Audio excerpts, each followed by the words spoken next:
Good evening everybody, non sono impazzito ma per ragioni molto divertenti dei sottotitoli automatici di Facebook, se non inizio la trasmissione in inglese non avrete mai sottotitoli. Io pensavo di dover aspettare qualche momento, ma non ce n'è bisogno, because Alexander Nanau is here with us, please, from Simone or and Marco, it's a pleasure for me to introduce you, Alexander Nanau, the director of Collective. Hi, Alexander. How are you? Good evening. Thank you. Very well. Thanks a lot.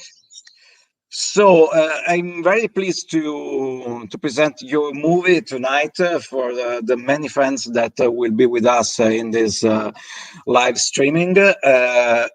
First of all, I want to thank you again for the beautiful conversation that we had just a few days ago, and that it is possible to find on iWonderful since yesterday. And there was Katalin Tolontano with us to talk about Collective. And Katalin is not here with us today, this evening, and so I want to ask you if you want to introduce Katalin to our audience and to explain how much important has been Katalin for this movie. Actually, Katalin is the movie in some ways.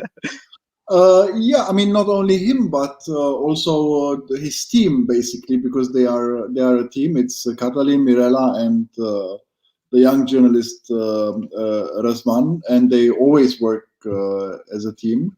And half of the movie, as you will see, is really about their investigations into the healthcare system that they could start because a courageous whistleblower from the healthcare system came to them, and they could start investigations that, as you will see, revealed really incredible corruption within the Romanian healthcare system linked to politics and to private companies, which led to the death of many people. So yeah, he is a sports journalist, basically. He's became famous as a sports journalist, but he and his team, Mirella and also Razvan, but him and Mirella most of all do investigations since 25 years, but they mostly investigated in the sports world and became pretty famous in Romania and feared because their investigations brought two sports ministers to jail and also the big football bosses in Romania. Some of them had to go to jail, and even I think even very famous football players that then became football coaches had also to go to jail because of their investigations. But after this collective fire, basically, because it was a national tragedy, for the first time they started to investigate the healthcare system, and basically also because the sources, the whistleblowers, came to them to reveal their information because they trusted them more than other press. And I think it is also because they are sports journalists, maybe the sources believe more in their capacity to be non-partisan and to really reveal things that maybe other outlets, media outlets, would not like to reveal, because you have to imagine the Romanian media landscape is very similar to the Italian one. You have media moguls that are close to the power and they own most of the media, and it is very hard for them to really investigate the political corruption. But I won't spoil too much. You will see in the film how the press works. And Collective is a bright example of cinema verite. And I was out. It was incredibly emotional to see on camera live what has happened during the days of the investigation. And let me say that you've been I think brilliant is not the right word, because it's something. It's less than the right word. You've been incredible, to be in some ways invisible for the people that you were shooting in that moment, and also for the audience when you watch the movie. I want to know something about your process in doing this. Yeah, so basically, that's how I do my films. They are observational cinema, or as they are called in the French-speaking world, is cinema verité, or direct cinema, which means basically that you choose people who you decide to follow for a longer time in their life, and you basically film as their life happens. Nothing is staged. You don't you don't plan things with the people. You just like a street photography, almost. You just wait for the right things to happen and film them, and then through montage, basically, you build a story. There is one important part of the movie that you shot in the offices in the office of the Health Ministry of Romania. That is one of the main characters of the movie. I think it's something that it would be quite impossible in many official office around the world. How did you achieve this goal? I think here it was of great help that Vlad Voiculescu, who was the health minister back then and is since last Christmas again the health minister in Romania, that he was at that time from outside politics. So he was basically a normal citizen that was also patients activist and was named for a mandate of 6 months into that position. And because he was not from a political sphere and he was not dependent on colleagues in the politics, he could afford to take this risk and let a camera inside the Ministry of Health, which is, I guess, another very corrupt ministry in Romania, as you will see also in the film. And that was it. He was not a politician, so he didn't have to fear that his political colleagues, would kill him because he gives away secrets from what they perceive as their world, their system. And how was your goal when you started working on Collective? My goal was basically to understand, when I saw the manipulation and the abuse of power that took place after the fire in Romania, and the whole manipulation around the healthcare system, I wanted basically to understand how the relationship between this abusive power and populist politicians that lie all the time and are corrupt, how their relationship functions to the citizens.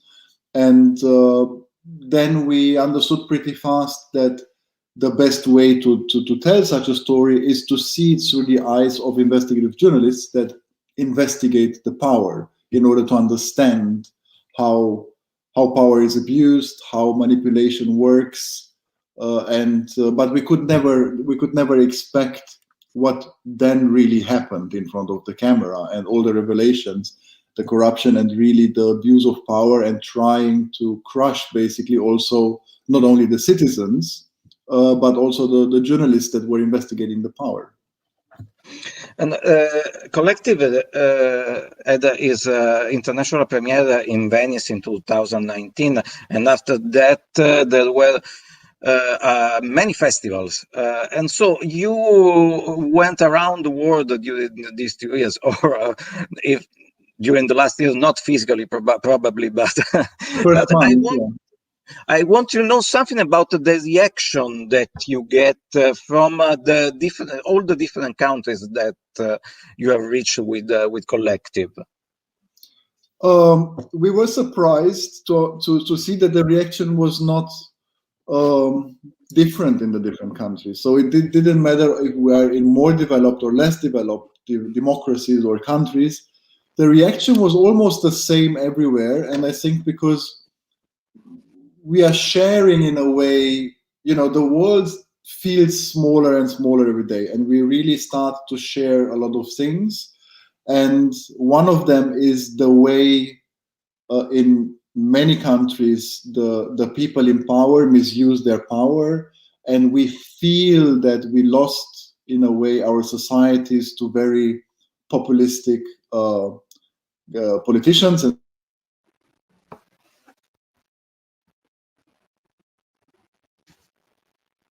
Alexander, just freeze for a moment. yes, okay, am I Okay, back? here you are again. So basically, people that misuse their power and falsify information and spread fake news in order to secure their power, but at the same time destroy our democracies and our state institutions. And I think that what we felt is that everybody had the same feeling after the film. The audience thought, yes, they really took away our power over our own lives.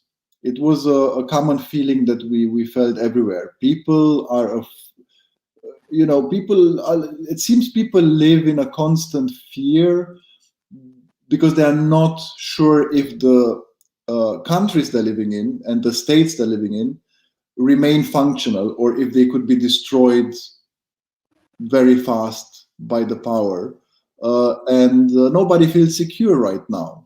Maybe now again a bit better. It started in America that people went out to vote again and understood that it was maybe a mistake to have so abusive people in power.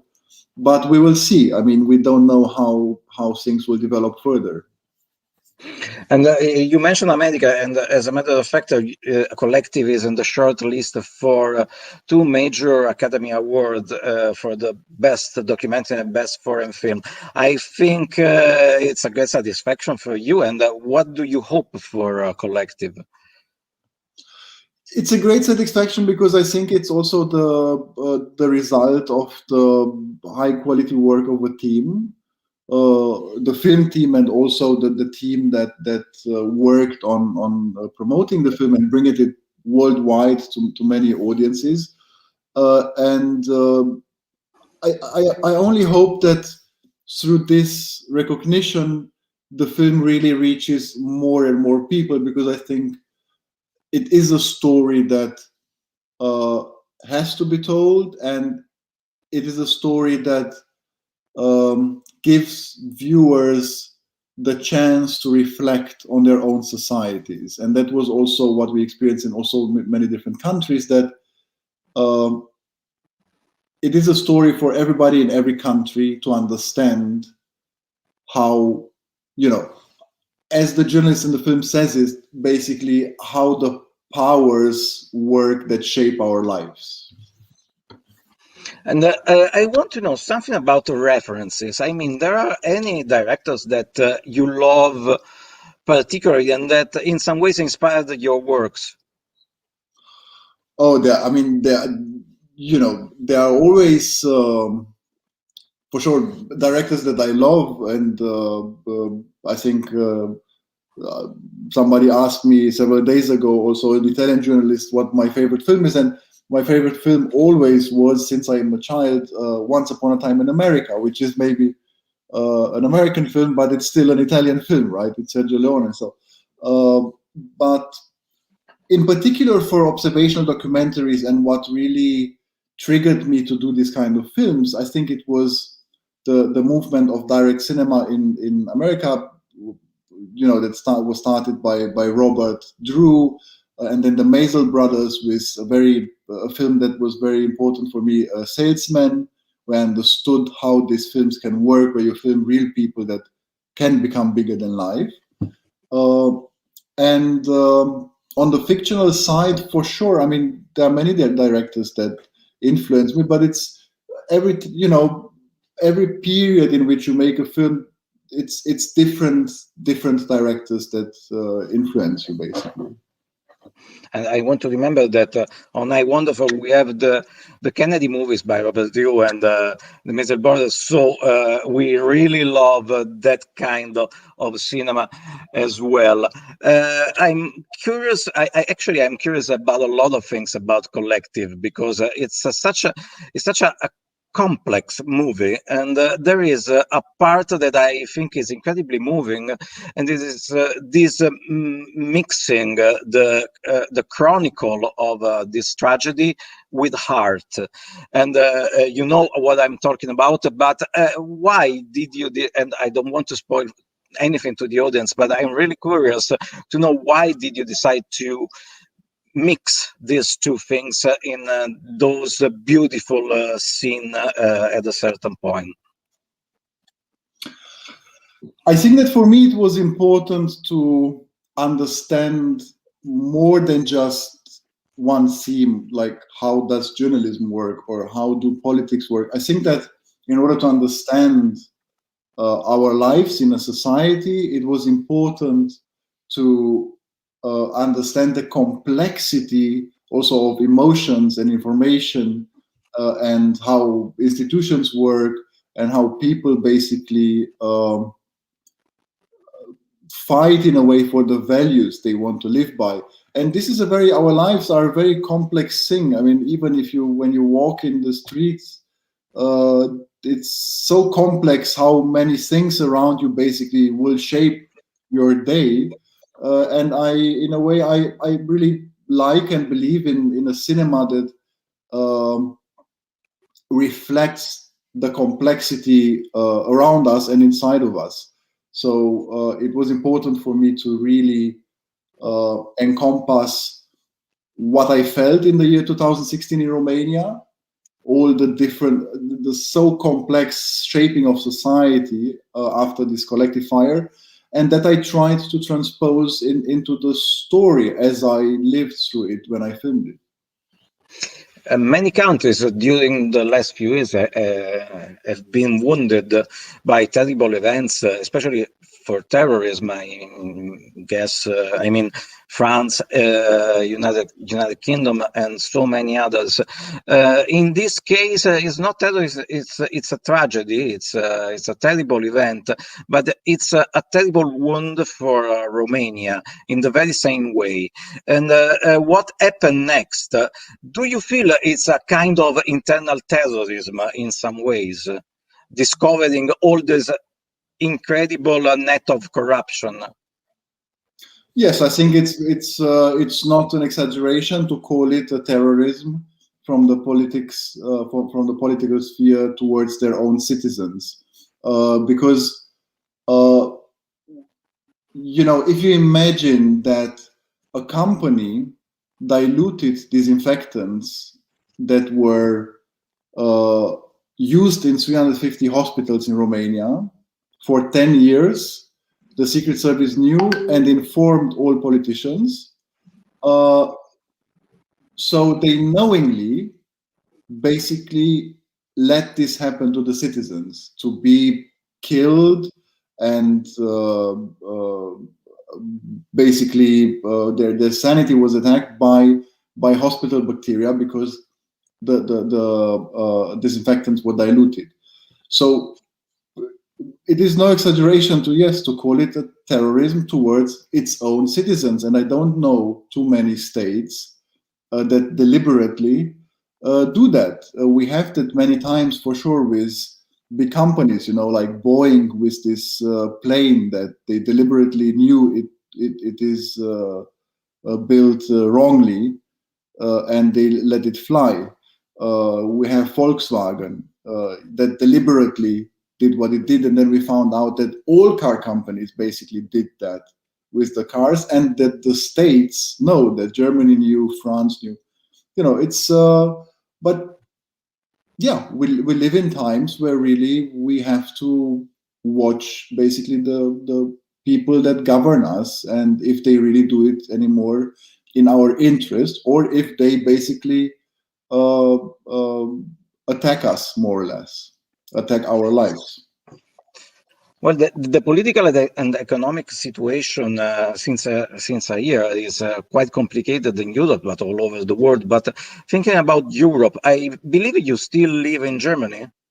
No, I'm now in Bucharest. I live in Bucharest. Okay, but you lived in Germany for a long time, For the if I remember most part well. of my life, yeah. And what do you think about what is happening right now because of the pandemic situation, politically and economically? Because now, especially in Europe, we have to embrace each other and trying to figure out how to escape from this situation. It is hard to say because different countries reacted very differently to this crisis, and even economically, economically it's hard to say because it's hard to measure it. I can only see how the different countries, for example, treated economically the cultural sector, and you have countries that reacted to it and that helped all the cultural businesses that had to close down and the people that work in culture, like Germany, France, Poland, Czech Republic, many countries helped.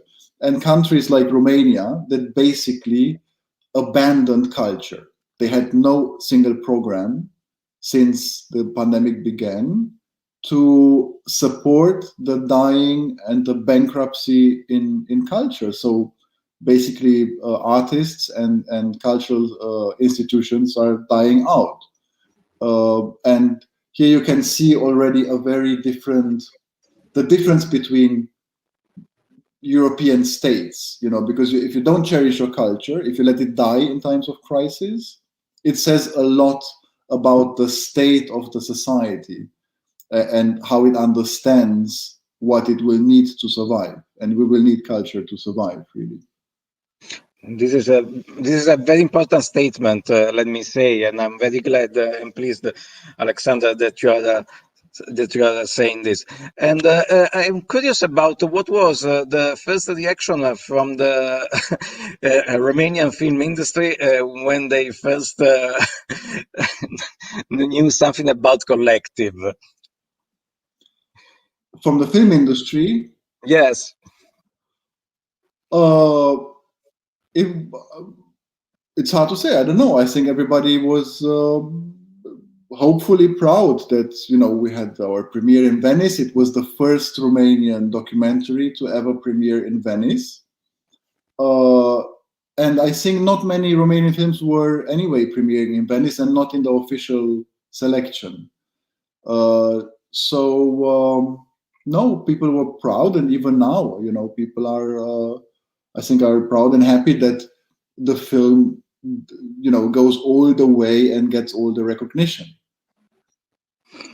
About the Romanian film industry, during the last maybe even 15 years, you had a kind of renaissance in your film industry with many outstanding directors.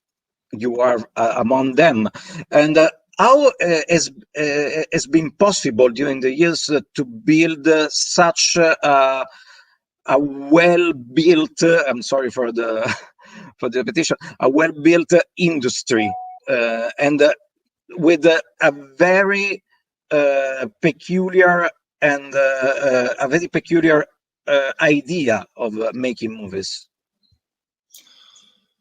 It's hard. I don't think that it is a well-built industry. It's basically an industry that seems to go on because there were singular, very talented people that made crucial films for the basically for the film world, for the worldwide film world. But as an industry, it is a bankruptcy right now. I mean, you have to imagine that our film fund, for example, did not have a financing round since end of 2019. So that means basically our film industry does not exist. It's only because of the effort of incredibly motivated people to do films in spite of the situation of the industry in which they work. So yeah, it seems that there is talent in Romania. Well, I mean, it's hard to say, you know. I'm not also sure if I'm the right person to ask, because basically, although I got a lot of inspiration out of the Romanian cinema, and I think that's my luck in a way, I did not grow up here, so I do not have the same story as the other filmmakers, and it's very hard for me to say because I was not here when it happened.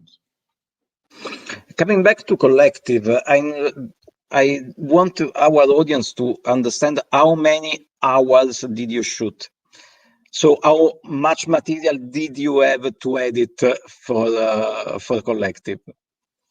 Oh, you know, in an observational documentary, when you film over a year with so many characters, you gather around 300 to 350 hours of material from which you work then. Well, not that much, as a matter of fact. No. But how long it takes to edit Collective? Collective, with all the time to understand what is happening and also watch hundreds of hours of other footage from television stations just to understand the whole universe about which we were talking, basically took, with everything included, also post-production, I think 1.5 years. So 18 months.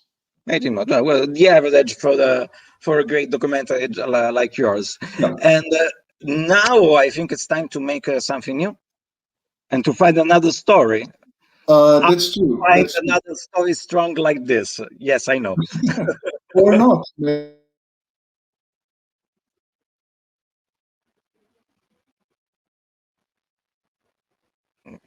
We hope to have. Here you are again. Yeah.